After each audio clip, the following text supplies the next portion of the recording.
Hey guys, what's going on? We are on the set with David Adams, head Buyer Reed, and we talked about this a little bit on the show, but we wanted to get a little more in depth with him. So you've had a busy couple weeks yourself, and the Nebraska deal was the big deal that we've all been talking about, but something you kind of snuck in before that was a trip to Florida. Yeah, so I started 19 days ago, I guess. It took 19 days to make this trip.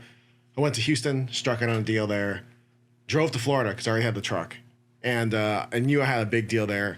And so I basically bought this guy's entire collection, almost all graded. It's probably about 1,000 graded cards or so. And it set a new personal best for me. I spent $955,000, and that's the biggest deal that I've ever bought, as far as all my deals. The Nebraska deal obviously is much higher than that, but that's not on me. I have to split that with Adam, so it's not quite my personal best. So it's a personal best indeed, and obviously you can see sitting in front of Reed here are just some of the examples of the cards that were in this 1,000 graded card lot. Now, was there more than just the 1,000 slabs? Was there some other stuff as well? It probably makes up 95% of the entire deal. The other stuff is just miscellaneous things, some modern, jersey patch cards and a couple hand collated sets, but for the most part, it's all graded stuff. It's all quality items, but not your 8s, 9s, and 10s per se. I don't deal in the 6-figure card world because once a card gets that expensive, it's pretty much an auction item, and there's not much I can offer to a seller because auction houses will promise the world to get those items, and there's just nothing in it for us. Plus, it's a lot to sweat. It's a lot to worry about. And so what we have are essentially quality items that, are, I guess, affordable is maybe not the right word, but it's definitely a more reasonable price thing. I think there may be like 3 or 4 cards that are over 25,000 and maybe a handful more that are 5 figures. So most of the items really fall in that $500 to $5,000 range. Mm-hmm. And so, I would love a Mantle rookie, 51 Bowman in a 7 or an 8. But if you just want one, these are very affordable. They're well under $10,000. So, right. Yeah. Very nice. So this collection, what did it really consist of player-wise? So there's only a handful of cards that are essentially post-2000. And so while there's like Brady rookies, there's essentially covers the 4 major sports, heavy on baseball. So, to take a step back, basketball, of course, there's Jordan. There's a couple Star Jordans. There's several Fleer Jordan rookies, but nothing like Kobe or LeBron. That's pretty much the cutoff. But there's also, Bill Russell, Wilt Chamberlain rookies. With football, you're going to have Peytons and Joe Montanas, but there's also 5 or 6 Unitas rookies. There's a Jim Brown rookie. There's a couple Namaths in there. Hockey, there's like 7 or 8 Gretzky's, but the keys are football. I guess keys are baseball. It starts pretty much with T206, the tobacco cards, and it runs all the way into the 80s. It's key players, but mostly key rookies. There's multiple Aarons. There's multiple Koufax rookies. I mean, these are all Clementes. So there's wow, love me some Roberto. There's 8 Clementes here. So. And there's a 1.5 and there's a 3, but then there's a couple 5s and 6s. So it's affordable in the sense that you could buy 1 8 and not even come close with all these cards here. But this gives a chance for everyone to find one that fits their budget and the card that you're looking for. We price them reasonably. I'm not out there trying to like overprice something and just play museum online. We're looking to sell this so I can go out and buy more, hopefully $1 million deals. Yeah. So you talked about key rookies, key cards, and you talked about Gretzky rookies. Now, my personal question there is, are we seeing just O-Pee-Chee, or did you see some O-Pee-Chee and tops in this? So I brought the Gretzky's, and there's only one O-Pee-Chee. Oh, wow. It's a nice card, but it's OC, 7 OC. But the rest of them were tops. So, like, this is the 8 here. But then there's a couple 7s, a couple 6s, a 5, and they're all nice and blue, and not faded in any way. Right. Can you show a close up of that, maybe, Stevens? I know we got the close up camera there. There you go. Yeah. I want to put them down into there. So the Gretzky's are nice. Yeah. They have decent centering, nice blue color. I know it's a little tough to see there. Yeah. Yeah, like. Yeah, just show it. Yeah, see, there you go. Yeah. There you go. Good, show it off a little bit. Yeah. Show one of these off. We got the SGC. What am I holding? Right there. So That's this is 7. 7 right here. And that's the 8. Which Gretzky's another one we talk about affordable, but he's another one pretty tough in a high grade. I would assume like 8. I feel like is pretty high grade for a Gretzky. Anytime a card doesn't have white borders, it's going to be a challenge. And hockey was the afterthought for the longest time. So it's not unusual to find these buried away in a collection. If I see anybody with a box of 79 tops or a peachy hockey, you got to look through it because I've found Gretzky's before where people didn't think they had them because they just weren't looking hard enough.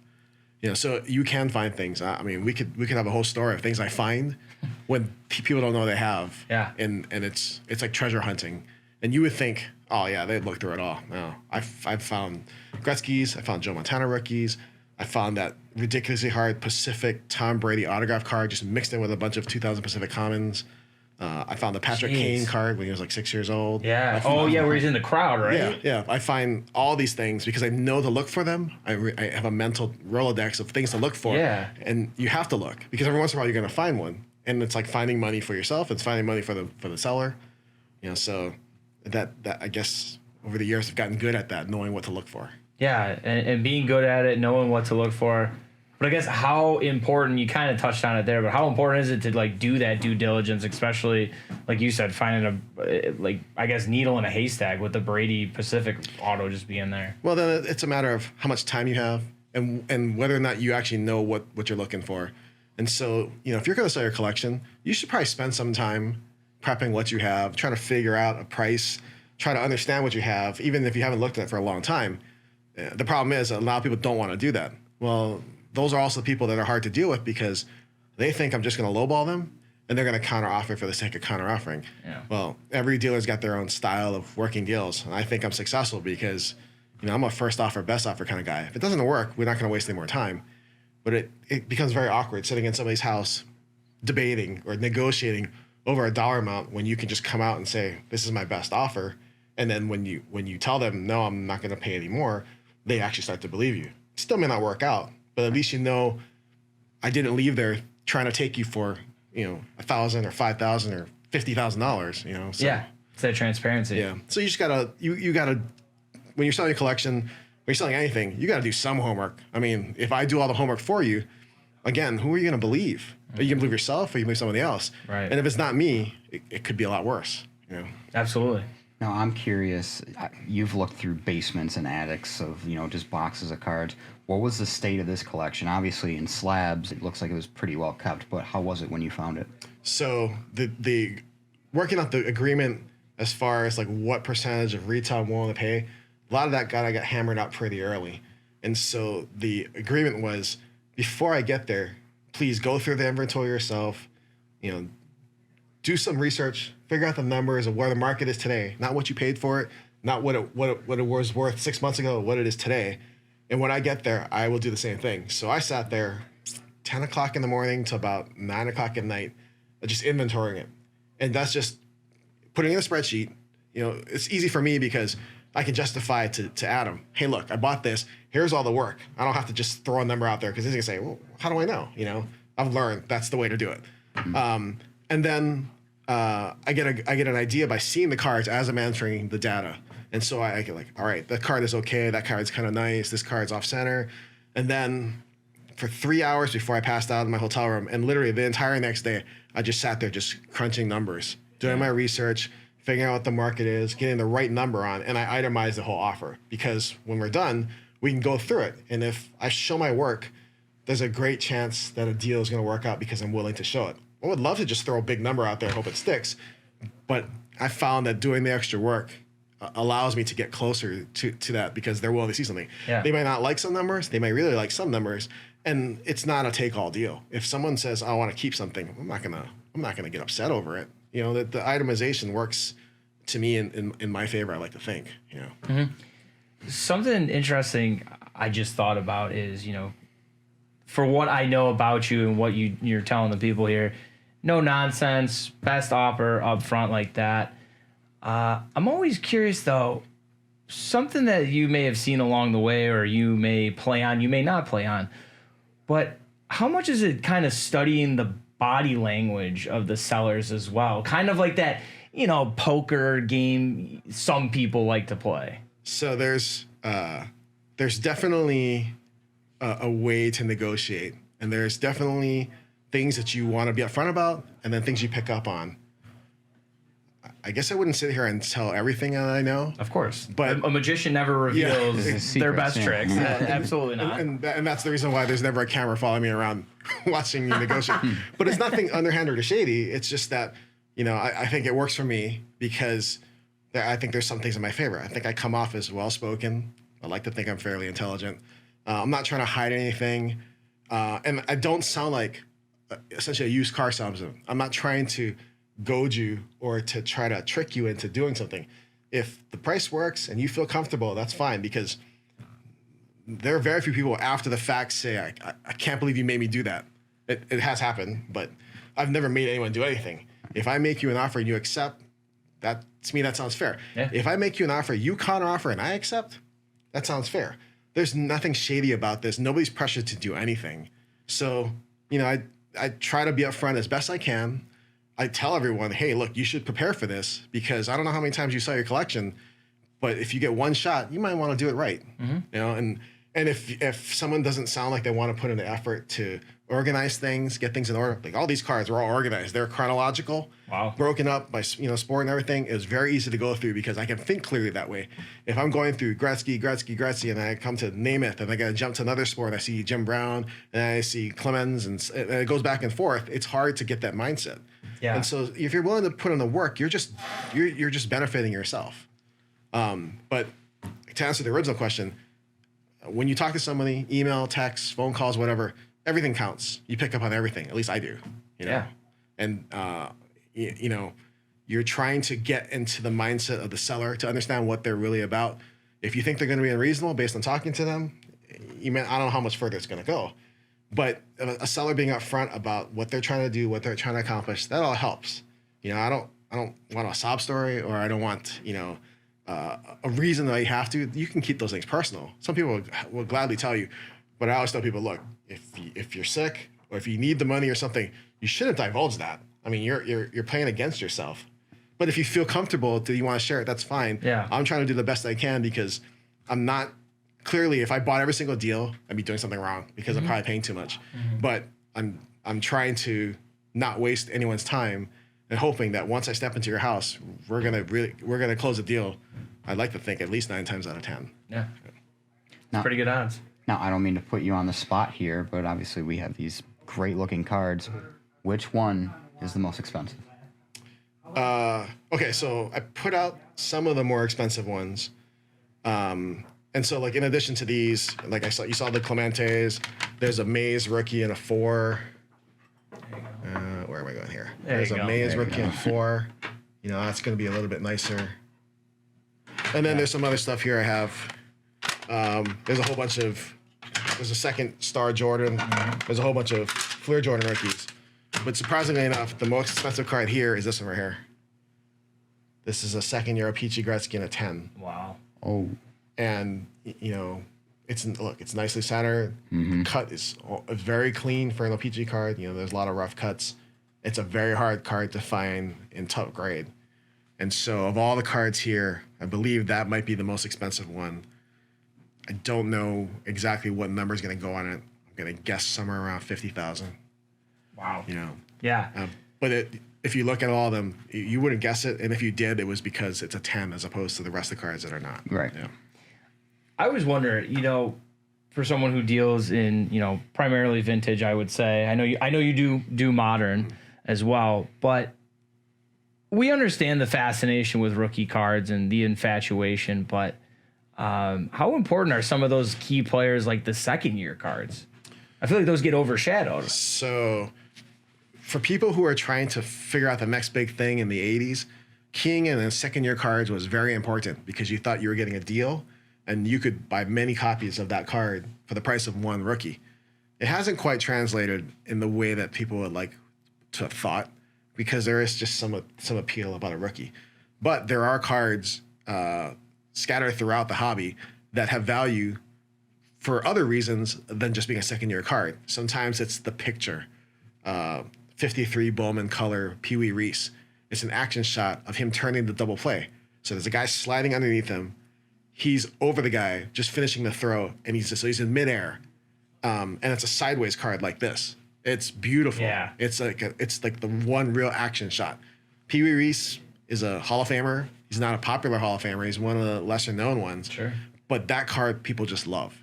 And it's not his rookie. So there are things like that. And there's high number cards, and then there's just cards that, or the last cards of the set, which are condition sensitive always. Mm-hmm. So rookie cards aren't everything, but you can't go wrong focusing on a rookie card. For sure. For sure. And so there's always going to be a premium attached to it. Yeah. I think if you look objectively on eBay, for example, and try to find the Jordan rookie, they're all going to be more expensive than you think or know they're worth, because ultimately a lot of people don't want to sell their Jordan rookie. Mm-hmm. That's why you come to David Adams and you shop on the Reads Buy page, because I'm trying to sell all this stuff. That's a good point. I make money by selling cards. Right. And if it just sits there and it doesn't sell, well, I don't make anything off of it. Yeah.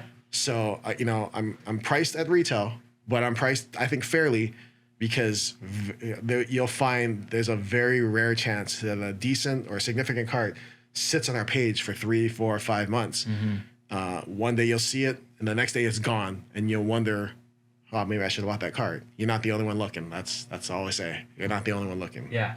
Moving and shaking, for sure. I really want to just tie up some loose ends. We started talking about this Florida deal, so I'm sure more times than not now it's at the point where people come to you. You don't necessarily have to seek it out as much anymore.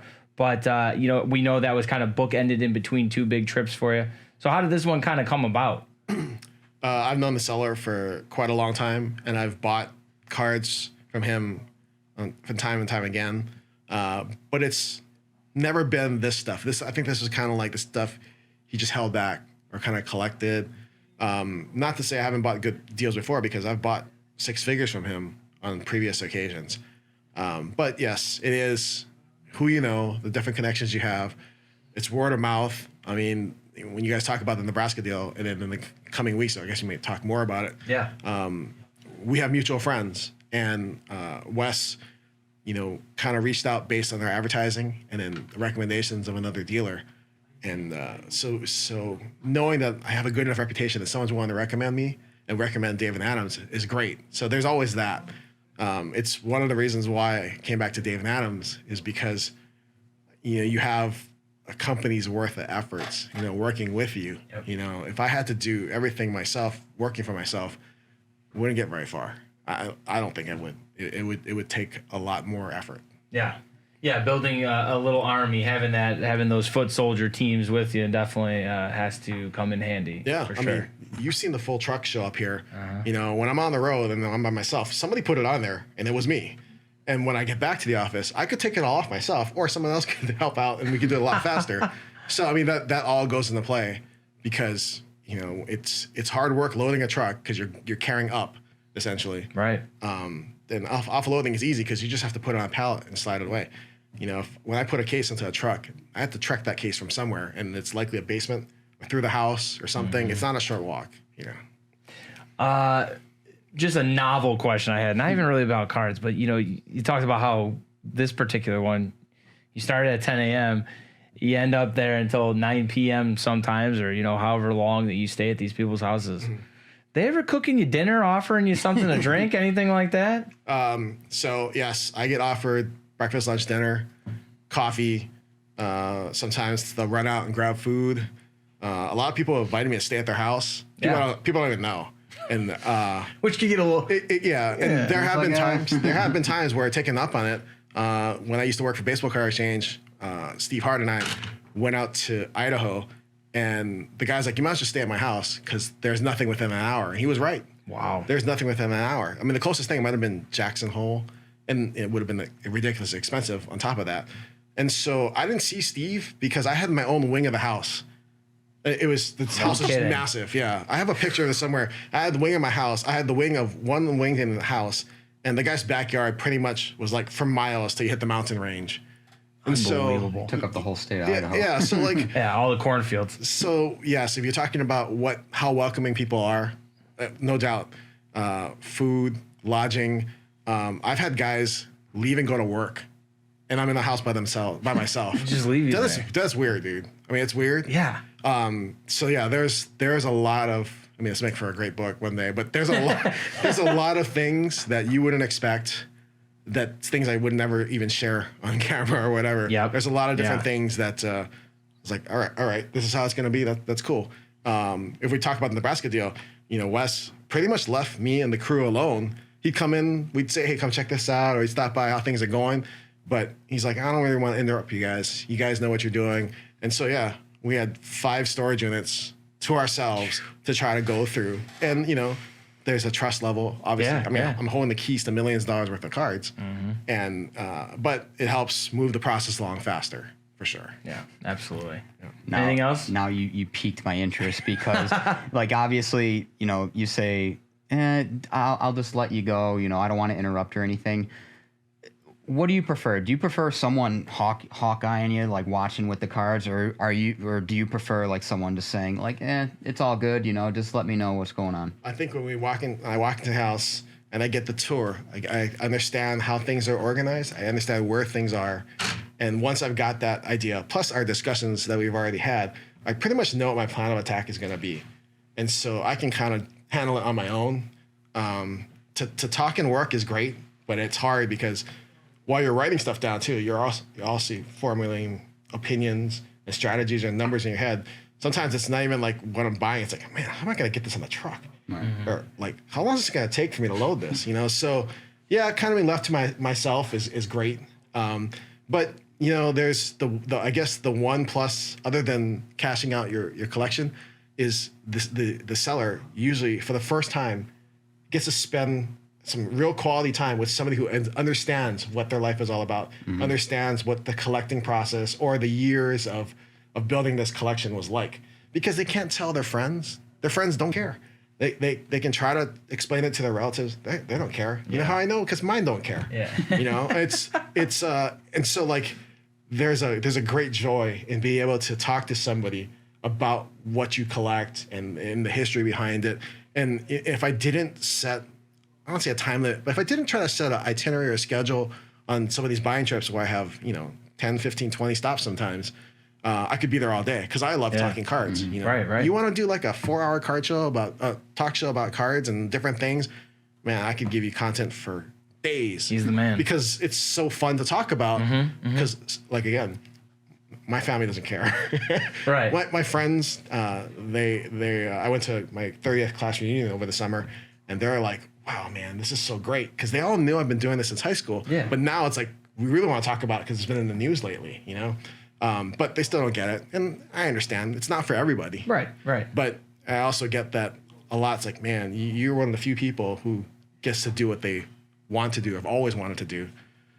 So, yeah, there's definitely a fun in meeting somebody and then talking about what you've done your whole life. Yeah. I had to ask because when I used to landscape and cut grass over the summer when I was younger, I would hate when the dudes would just sit outside and watch me just push a lawnmower back and forth. And I'm like, dude, just go in the house and let me work, please. Yeah. Do you think they're watching you because they think you're going to do something wrong? Or is it just admiration or what? I mean, you know what I think it is? Lawn care. And let's just say this may or may not be from experience. I think these people want it done a certain way, and if it's not done a certain way, then it's like, why'd you hire you in the first place? You should have just done it yourself. People are crazy when it comes to grass. Nuts. It's like, hey, it's going to grow back next week. I'm going to be back next week to cut it again. Yeah. So I'm just letting you know. If you wanted it done a certain way, you could have just done it yourself. See? I mean, there's a certain level. I got to a point, this is total sidebar. We're off the rails. I apologize. I got to a point several years ago, I thought, you know what? I make decent amount of money. I can get someone to cut my hair. It's not hard. No attachment. Just take it all off. Seriously, it's not hard at all. I would go get my hair cut and now granted, I'm going to one of the places that has like the pretty women cutting your hair for like $20. So it's not going to a barbershop. It's really not that hard. I tell them what to do and they're like, oh, it's easy, right? They think it's my easiest cut of the day. I get home and they'd miss stuff. Like, just patches. Yeah, exactly. Just blotchy. Patch here, Exactly. patch there. And it's like, why am I doing this? You know, and so now I cut my own hair again. I hate it. You gotta clean up and, you know, try to make sure that your clippers are all nice and clean and everything. But at least you're doing it your way. I do it right. You know, if you think you're gonna miss something, just keep going over the same spot. The sooner it's gonna come off, sooner or later. So yeah, there's the how closely do you want someone to watch you, right? There you go. So a lesson in saving money and how to cut your hair, a lesson in cards, among other things. So to kind of wrap it all up here, Reed, I know we told people earlier in the segment here, let the people at home know when we will start to see these up on the website and where they can purchase these. Okay. So everything is on the David Adams website. I have my own page. It's called Reed's Buys, which is where all this stuff ends up. However, for big deals, we create essentially a separate page. That's like a landing page where we'll feature items from that particular deal. We did it over the summer or over the spring with a big deal about Hawaii. And so for this one, this will be, you know, the Florida $1 million graded card deal, I think it's called. The cards probably will start coming up. Timing's not great, but they're probably not going to start coming up until like right before Black Friday, and probably will continue well into the new year. Only because the Nebraska deal, which will also have its own page, is going to take just as long. There will be new stuff coming up for weeks to come. I don't know if I'm going anywhere in those next several weeks, so we'll probably get it all done. But there's just so much stuff to list, and it can only be done so fast. Some of the stuff we never had before, so it takes even longer. Yeah. Yeah. So yeah, on the Reed's Buys page, and then specifically for the graded card deal and the Nebraska deal, you gotta keep checking back because Monday through Friday, pretty much throughout the day, stuff keeps getting It'll be popping up. Yeah. A lot of new stuff popping coming. up. Yeah. A lot of new stuff coming. So there it is. Make sure you're checking it out. Reed's Buys. We'll have more on it as it comes along, and of course, I think we'll do another something with you on the Nebraska deal. I'd love to talk more about that. Great. So keep an eye out for that. Make sure you're checking this out. Check out Reed Buys on Dave and Adam's website there, dacarworld.com. Thanks, Reed, for joining us. Really appreciate it. Thanks, and man. we'll see you guys next time.